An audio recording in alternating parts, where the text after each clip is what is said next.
This is the second video in our series on creating a school or class blog using Blogger.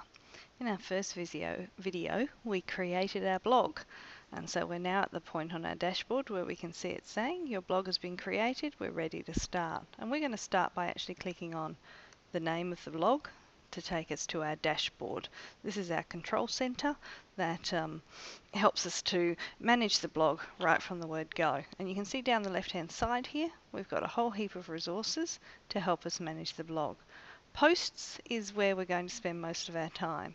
Our blog is a collection of posts. Each time you add something, that is a new post that sits on your blog, and to do this we can hit the button and write new post. So we're actually going to go through this and go new post,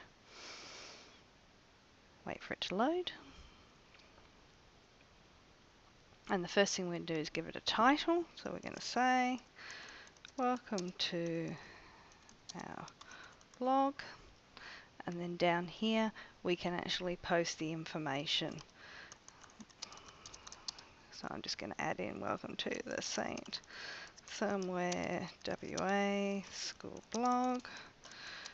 We will be sharing stories about happenings in our school, and you can go on and keep adding things. As well as adding our text, you'll notice it'll actually come in and tell you if you've made a typo, which is mighty handy. You can also use many of the usual tools that you're used to in a word processing program. So you can change the font, you can change the size of the text, you've got bold, you've got italic, you've got underscore, you can change the color. We can also do things like add links, so we can send people to other places on the internet. We can add images, we can add videos, we can put breaks in the page. You've got all your little alignment tools as well. So a whole heap of resources there ready to put your post in. So you'd put in your post, you can go up here and preview it to see what it would look like live. And you'll notice up here it's opened up a new page for me. It says here's a preview. There's what my blog will look like at the moment. We go back over to the other tab, and then when I'm happy and ready for it to go live, I can hit publish.